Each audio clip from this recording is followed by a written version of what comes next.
Desenvolvimentos, o SEBRAE, com a nossa Ariane Canelas.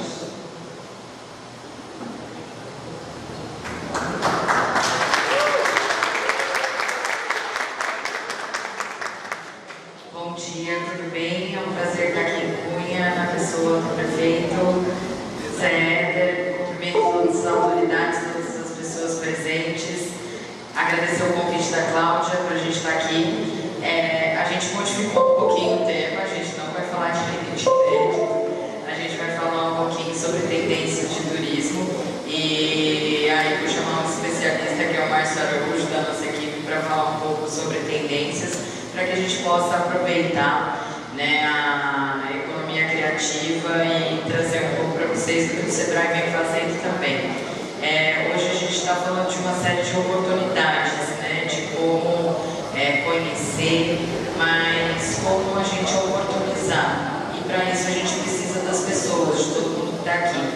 A gente tem, junto com a Prefeitura Municipal de Cunha, um trabalho que é o Programa de Desenvolvimento Local e que trabalha, assim, algumas frentes pró-turismo. A gente está trabalhando a Rota Cunha Paraty, mas também podemos trabalhar aí, né? Já falei para a Cláudia, o caminho do ouro paulista, porque nada disso está conectado. O turismo, ele é de conexões e a gente precisa fazer esse trabalho junto com todos os que estão aqui e os que não puderam vir, porque o turismo, ele é feito por pessoas, por empresários.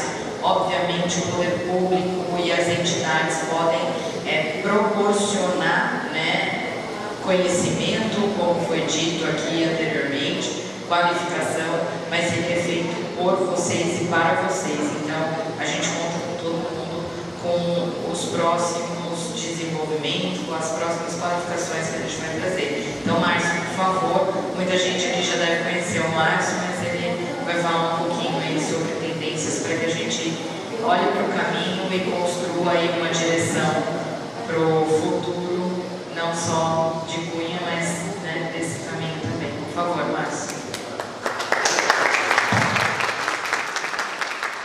Pessoal, bom dia. Como a Ari comentou, meu nome é Márcio. Eu já conheço alguns aqui, alguns amigos, outros novos amigos. Então, ele é a nossa CBCREP para não extrapolar o almoço, né? Daqui a pouco já está todo mundo com fome. E a gente vai falar um pouquinho sobre esse contexto do turismo, né? Mas muito voltado para essas três palavrinhas: sabor, saber e empreender. Isso aqui é uma fala que a gente vem fazendo em alguns encontros aí, junto com a Secretaria de Turismo do Estado. Reflete um pouco da experiência que o SEBRAE tem em missões internacionais. Eu não sei se todo mundo sabe, mas o SEBRAE faz missões nacionais e internacionais. No ano passado e esse ano está sendo um período muito rico de aprendizado para essas missões. Nós fomos para Portugal agora recentemente, em fevereiro. Estivemos em Portugal com um grupo de empresários do estado de São Paulo, entendendo um pouquinho como o turismo português faz, né? Só para vocês contextualizarem um pouquinho, o nosso PIB turístico, que é a geração de riqueza, está na casa de 9%. Portugal está batendo 16, 17%. Né? Então a gente vai entender um pouquinho, e o que vai estar aqui é refletir um pouquinho desse aprendizado, das tendências, refletir o que a gente está vendo nas feiras internacionais, na NRF, que é uma feira de alimentação muito famosa nos Estados Unidos, a maior feira de alimentação do mundo, e outras feiras, outras oportunidades. Compartilhar conhecimento, né? E a partir disso encontrar um caminho para que a gente possa seguir. A primeira frase que eu gostaria de compartilhar é essa aqui, né? Isso fala muito do que vocês estão conversando aqui hoje, fala muito da importância do turismo como força alavancadora de desenvolvimento local, territorial. O turismo, ele não é dono de nada, ele se apropria do que o território já oferece, né? Quando o SEBRAE estava comentando toda aquela jornada da cerâmica em Cunha, isso é muito legal. O senhor comentou algo interessante. A gente tem que pegar o conhecimento ancestral e transformar ele em oportunidade, se reinventar, né? E Cunha é uma cidade de reinvenções. Vocês resgatam, apropriam, né? Transferem esse conhecimento e geram com isso oportunidade de turismo. É isso. Então a nossa fala está muito voltada para o potencial turístico do território. E o guia tem um papel importante, é o que conecta tudo isso no território, né? A gente está falando muito de economia criativa, mas eu não sei se todo mundo entende, sabe o que significa esse universo de economia criativa. Era uma palavra que dentro dela a gente vai ter vários segmentos de atuação, né? Mas sem entrar em tecnicidade do que é economia criativa, eu vou propor uma reflexão para que a gente use uma outra expressão, território criativo. Como que o território ele se apropria desse conhecimento? E aí essa mandala aqui mostra para a gente um pouco o que eu estou dizendo. Como que a gente se apropria da diversidade cultural? Mas essa apropriação tem que gerar inovação. E inovação é diferente de criatividade. O brasileiro é muito criativo, mas talvez nem tanto inovador. Inovação é quando eu transformo uma ideia em algo que gera resultado. E aqui a gente tem um eixo direto: apropriar a cultura e transformar isso em inovação, em resultado para o meu negócio, para o meu entorno. Mas não só isso. Tem que ser algo sustentável, algo que dê perenidade. E as mudanças acontecem de uma geração para outra. A gente tem que incutir isso na cabeça das crianças, e o convite para elas aqui foi muito feliz quem fez, porque elas têm que ir se apropriando disso, porque amanhã são elas que vão manusear, são elas que vão ser os gestores públicos do futuro, os empresários do futuro. Então tem que conhecer desde pequenininho. O Sebrae, quem tem o GEP, é um programa de jovens empreendedores de primeiros passos que leva esse empreendedorismo para a criançada, né? Junto com a prefeitura. E a gente tem que fazer isso, né? Sustentável e inclusão social. Tem que ser algo inclusivo, participativo, que todos consigam se apropriar disso e oferir resultado para o seu negócio, para a sua vida pessoal. Isso é economia criativa. Essa é uma mandala geral. É o apropriar o que o território tem, inovando, gerando novos produtos, novos serviços, soluções, de forma com que seja sustentável, que não seja algo pontual e que inclua todo mundo. É disso que a gente está falando, pessoal.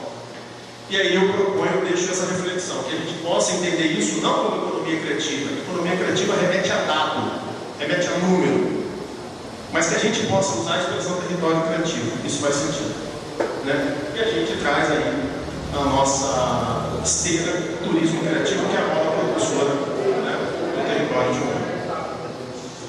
Para a gente falar um pouco aqui sobre essas tendências e boas práticas, né, é um compilado bastante breve.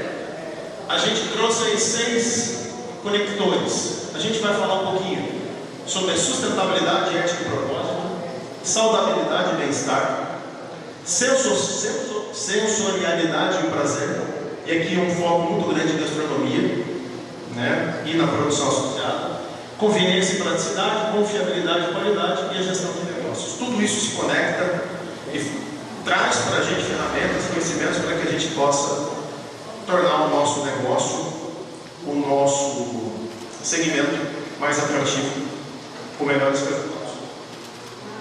Bom, primeiro, sustentabilidade, ética e propósito. Aqui é um recorte rápido da ONU, só para a gente entender um pouquinho o cenário no qual estamos inseridos. Até 2050, mais ou menos, a gente vai ter um universo de 9 bilhões de pessoas para alimentar o mundo. É bastante gente, né? Então, o alimento, cada vez mais, ele vai ser um item, não digo escasso, mas com alto valor agregado. Talvez escasso, Deus queira que não, né? A gente vai ter, até 2030, mais de 840 milhões de pessoas afetadas pela fome. E quando a gente fala fome, o parâmetro que a ONU usa é não ter calorias suficientes por dia para manter o organismo. É algo muito duro, né? E a gente, por outro lado, desperdiça 27 milhões de toneladas de alimentos por ano. É muita coisa. São dados que remetem para a gente a uma tendência nas pessoas, e a tendência é diferente de moda. Moda é algo que ciclo passa, tendência não, tendência fica, a gente tem que olhar as tendências.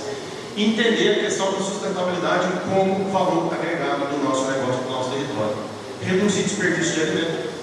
Diminuir a geração e a destinação de resíduos, cada vez mais ter uma gestão eficiente de resíduos no território, né, para que isso, e obviamente no nosso negócio, aqui o contexto é um negócio, né, proteção das espécies em perigo de extinção. Eu vou dar um exemplo aqui, muito perto da gente, Campos do Jordão, o Dona Chica, que é um restaurante que está dentro do Horto, talvez alguns conheçam.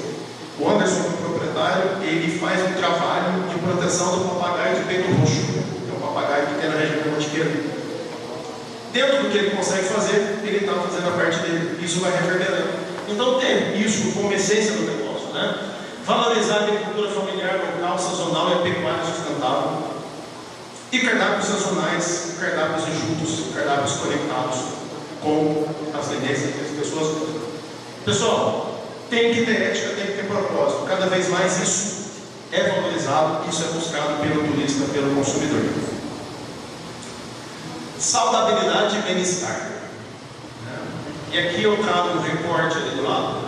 É de um restaurante chamado Casa Hall, em São Paulo.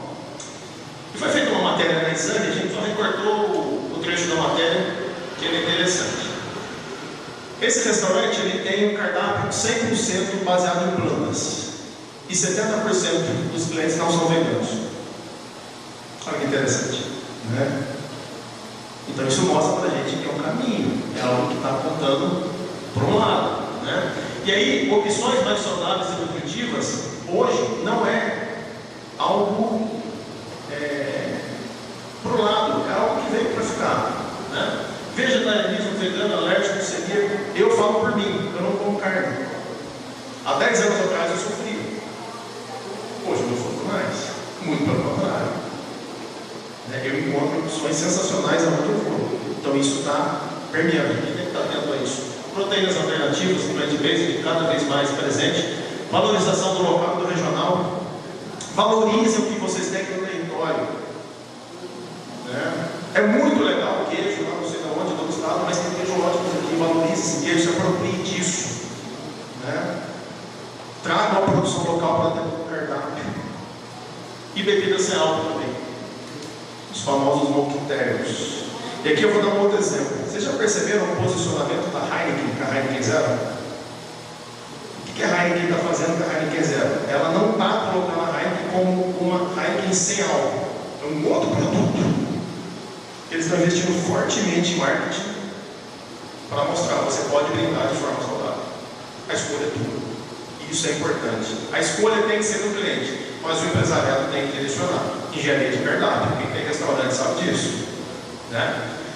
E isso vem crescendo na média 12% ao ano. Olhem isso com carinho, né? Isso é uma tendência. Isso está acontecendo por aí. Sensorialidade e prazer. E aqui eu trouxe um recorte. Essas fotos elas são de Portugal. A gente visitou um produtor de azeite em Évora, no Alentejo, que ele tem, né, toda uma plantação de oliveiras. Aquela oliveira ali diz que tem 1000 anos. Quem sou eu para dizer que é mentira? Só pelo tamanho. Eu tenho uma mudinha que faz 5 anos, está pequenininha, aquele tamanho. Então eu acredito nele. E ele fez todo um contexto, todo um storytelling, contou uma história, embrulhou aquilo, né? E traz para a gente toda essa sensorialidade, todo esse prazer, toda essa experiência memorável e única, a ponto das pessoas pegarem uma garrafinha de azeite que está lá em cima, de 200 ml, e pagar 40 euros e achar que tá bom. E se matar para pegar as garrafinhas. É igual pipoca, sai com 3, 4 braços. Ele está levando a história, né? Experiência memorável e única, isso tem que estar presente. O turista consome experiência. Se alimentar, ele alimenta com uma barra de proteína que ele leva no bolso. Agora, alimento transcende isso. Tem que aflorar sentimento, tem que aflorar sentido, tem que trazer receitas tradicionais. De novo, vou me referir aos seus Ricardo aqui. Estou pegando o senhor para Cristo, né? Mas o senhor trouxe a questão das paneleiras de cunha, né? Isso é ancestral, traz essa tradição.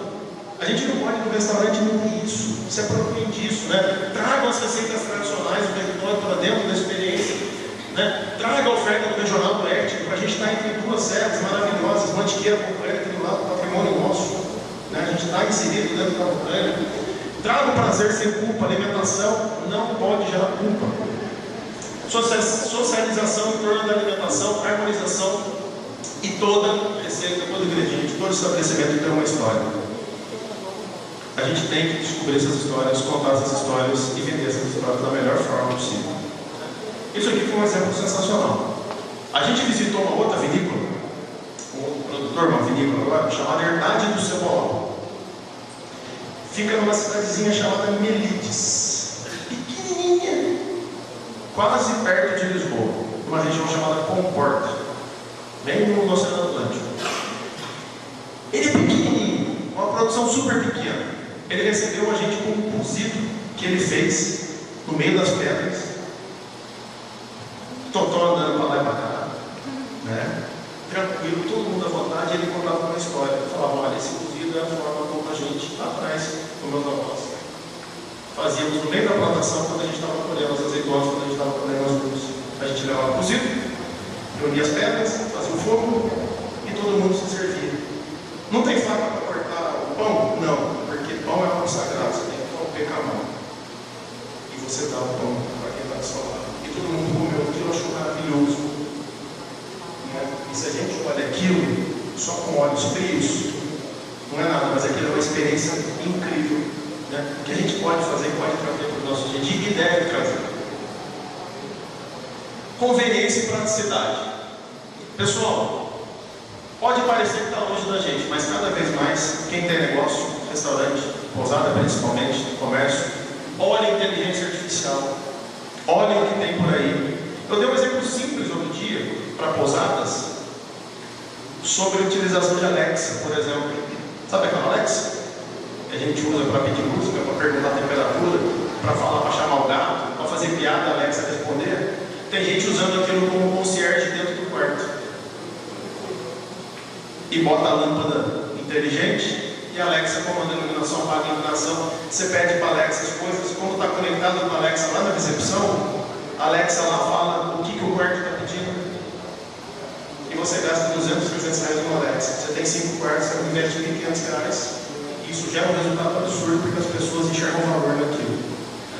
Então tem que trazer isso. Gerenciamento de produção, controle de estoque, self-machine, né?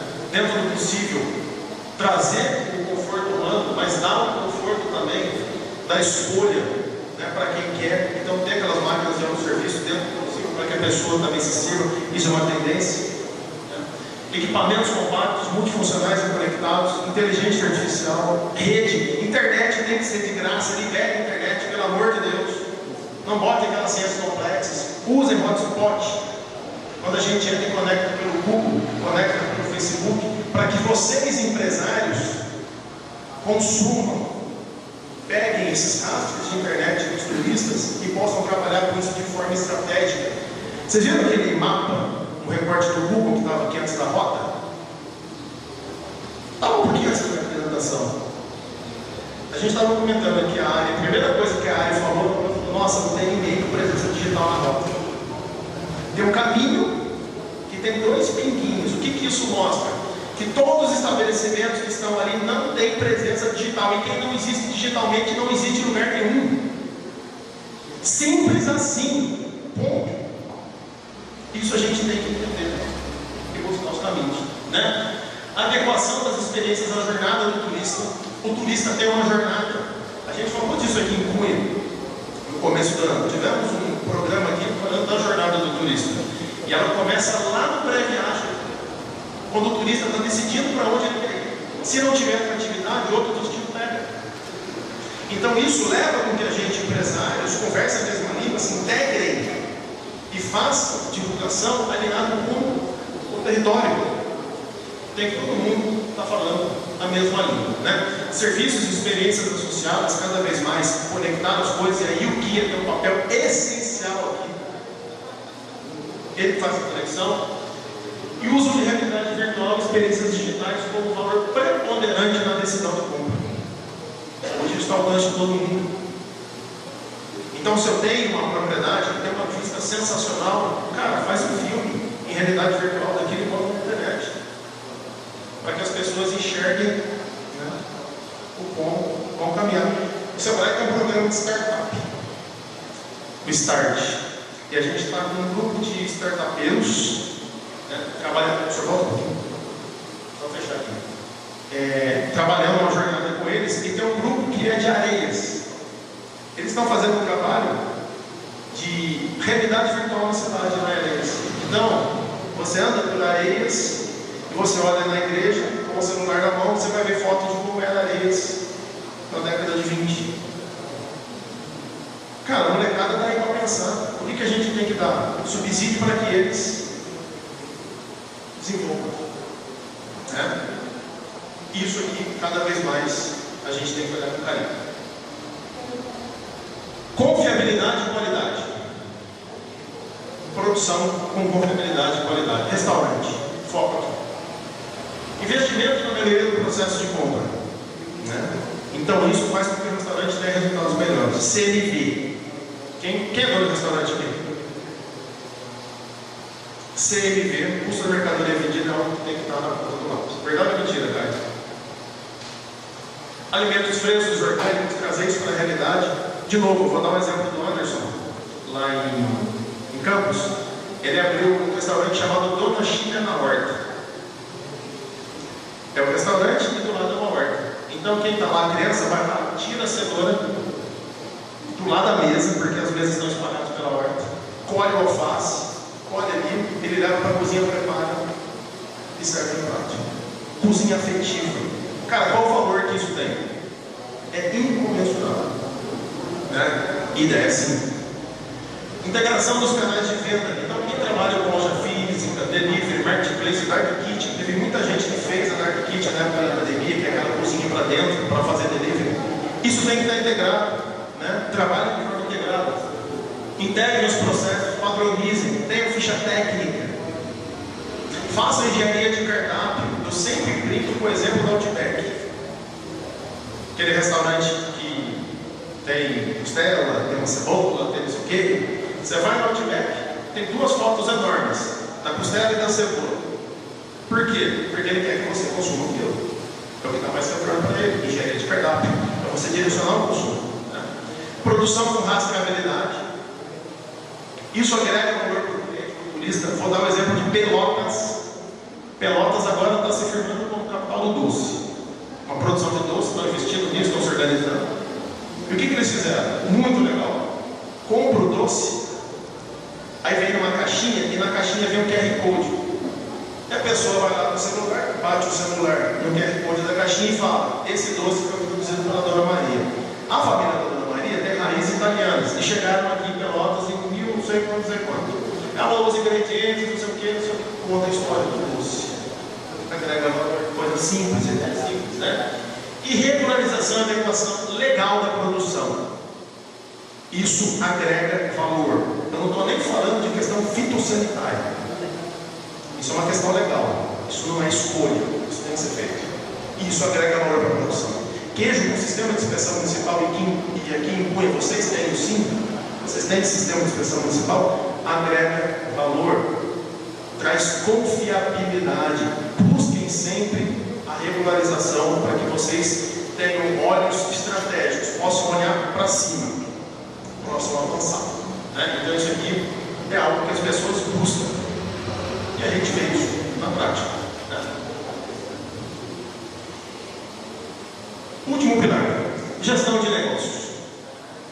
Né? Então a gente fecha tudo isso rematando com gestão, que é o que vai amarrar. Investimento nas equipes que acreditem no propósito do negócio, tragam isso, né? Tragam essa essência do propósito, compartilhem isso com as equipes, façam com que eles enxerguem valor no que eles estão fazendo, invistam de novo na melhoria do processo de compra, olhem com carinho, a adoção de tecnologias, inteligência artificial, comecem a olhar nisso. Isso não é moda, isso é tendência. Controle de estoque tem que estar no foco. Desenvolvimento de parcerias, atuem em rede, atuem conectados. Isso agrega valor. Uma experiência está associada a outra. Se a gente olha a jornada do turista, todo momento que o turista ter interação com o território é o que a gente chama de ponto de contato. Isso acontece quando ele vai ao banheiro, isso acontece quando ele vai no restaurante, isso acontece quando ele está no posto de gasolina, isso acontece quando ele está na pousada, quando ele acorda, quando ele para numa farmácia para comprar remédio. Tudo isso é ponto de contato. E um ponto de contato ruim estraga toda a jornada. Fato, né? Divulgação do negócio de forma estruturada, né? Eu ter presença digital de forma desestruturada é panfletagem. Não adianta eu ter uma página bonita se eu não tenho isso feito de forma estruturada, organizada, com um objetivo, sabendo quem eu quero atingir. Isso é panfletagem. Panfleto dá um retorno de 1 a 3%. Ou seja, eu estou jogando dinheiro.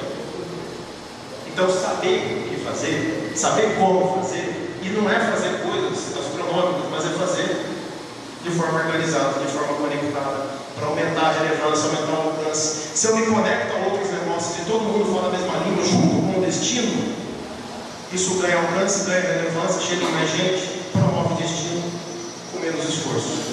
Tem que pensar de forma coletiva e rede, senão não funciona. Turismo é negócio coletivo. Quem pensa que turismo é negócio individual vai passar perto, né? E por fim, 2 pilares importantíssimos: desenvolvimento de comportamento que fortaleça essa jornada empreendedora. Empreendedorismo é comportamento. Comportamento pode ser aprimorado, deve ser aprimorado. E o fortalecimento da governança local. Participem, né? Se engajem, ajudem a construir o futuro que vocês querem. Tem uma cultura aqui, né? Participem da reunião do cultura. Então, quem não é conselheiro, venha, se integrem, né? Ajude, construam junto. Faça com que a governança se fortaleça. Esse é o caminho, né? E aí, o que a gente, acho que até casou com outras coisas, porque a gente já vem com essa proposta para fazer muito, talvez não, com certeza vai ajudar vocês nesse caminhamento. A gente vem aqui no programa, desde o começo do ano, chamado Jornada do Turista Conectado. Fizemos esse programa aqui, e agora a gente está com uma outra abordagem, construindo experiências únicas com Design Thinking. Design Thinking é uma metodologia para a construção de soluções para resolver um problema ou capturar uma oportunidade e a gente pegar aquilo e transformar isso em algo tátil. Tirando a expressão complexa, basicamente é isso: pegar ideias, entender essas ideias do negócio de vocês, do território de vocês, e ver se ela é tecnicamente possível. Então vamos trabalhar com utopia, porque utopia leva a gente a muitas vezes perder o gás, e para que vocês consigam realizar, possam realizar, que seja rentável com negócios, se não gerar resultado para vocês, empresários. Não vai. Tem que gerar negócio. Tem que gerar resultado. É assim que funciona. O empresário tem risco associado. O risco tem uma contrapartida, que é financeira. Então tem que gerar resultado para vocês, tem que ser rentável. E tem que ser bom para as pessoas. Tem que ser desejável para as pessoas, que é quem vai utilizar o serviço ou o produto de vocês. Tem que ser bom para o funcionário, tem que ser bom para o cliente, tem que ser bom para todo mundo. Esse é o mote da metodologia. E como que a gente trabalha isso? Forma colaborativa, uma construção colaborativa.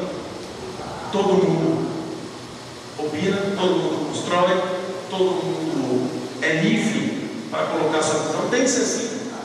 A gente não pode ter limitantes, né? Tem que ser algo colaborativo, tem que ser algo que parta da criatividade das pessoas, e essa criatividade gere inovações, gere algo tangível. Tem que ser um processo prático, que é eu me colocar no lugar do outro. E quando a gente fala de turismo, é colocar no lugar do local e do turista, porque só é bom para o turista se for bom para quem mora no território. Isso é uma regra de ouro, né? E é algo visual, é algo que a gente quer construir de forma prática. Essa é a lógica do programa. Como que ele está organizado? São 5 encontros. A gente está com uma janela de execução na segunda quinzena de novembro. A gente vai divulgar isso de forma mais estruturada. A gente vai falar depois com o João, né, com a prefeitura, para organizar isso certinho. Mas a gente vai ter um momento para falar um pouquinho para falar da experiência com mais calma do que a gente viveu em Portugal. É super legal, é uma discussão muito interessante, com muita riqueza, e a gente gosta de compartilhar essa riqueza com vocês, porque muita coisa se aplica aqui. Depois a gente vai falar um pouquinho sobre a agregação de valor e controles gerenciais, em cima dos pilares que nós vimos. Planejamento de presença digital, reforçar esse conceito, trazer algumas métricas e algumas ações que vocês podem implementar já. E os dois últimos encontros, focado em ideia que vocês têm para o negócio de vocês, para a região, para o que vocês forem construir, e no negócio. E o último encontro é o encontro de construção conjunta, para que de forma coletiva a gente possa reunir essas duas ideias e ver para onde a gente quer. É uma proposta de trabalho, né? E para fechar a conversa, eu queria só compartilhar um aprendizado que a gente teve. Durante a viagem lá para Portugal, lá em Lisboa, nós tivemos uma rápida passagem do Museu do Azulejo. Portugal, ele está intrinsecamente ligado à história da cerâmica, à história do azulejo. Isso vem desde a época imemorável, lá para trás.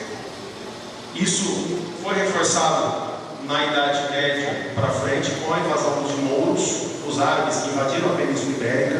Depois tiveram as influências flamengas, as influências holandesas, mas o azulejo, ele foi sempre se reinventando, se readequando às técnicas, se readequando aos costumes sociais e trazendo uma identidade para o povo português. Tem algo a ver com cunha ou não? Né?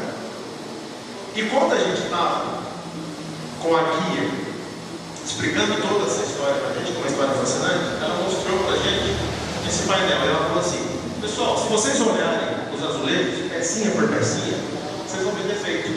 Então tem defeito na queima, tem defeito no tingimento, porque essas cores eram tudo óxidos naturais, não tinha cor artificial. Era óxido de zinco, pó de alumínio, óxido de não sei o quê, né? Então tem falha.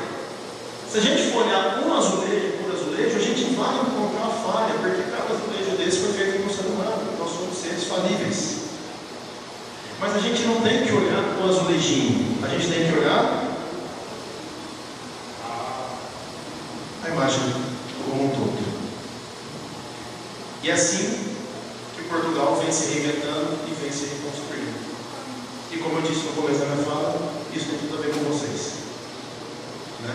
Quando a gente esteve lá na Vargem do Tanque, com a Marcela e a Firminha lá, foi uma das experiências mais sensacionais que eu tive na minha vida. Quando a Ari falou pra gente, falou: vocês vão lá na Vargem do Tanque. Eu falei: cara, não pega celular. Eu não sabia chegar. Né? Aí contaram para mim uma lenda que botava o celular dentro da garrafa, com pedra, para pegar. Cara, foi uma das coisas mais fantásticas, uma das experiências mais incríveis que eu passei na minha vida, porque eu pude ver isso aqui. Você não olhar o defeito que está numa peça, mas você entender o todo que sai do forno, que cada peça que sai do forno é única. É isso que eu trago para vocês. Olhem o painel, não se prendam a pequenos detalhes, a pequenas falhas. Cada um põe o seu azulejo aonde tem que pôr, porque no final o que vai valer isso aqui.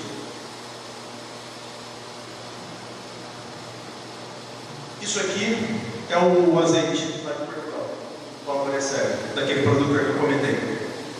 Ele chama Amorecego porque quando foram ajudar ele a estruturar o negócio, o meu sogro é português, eu sempre brinco com a turma, né?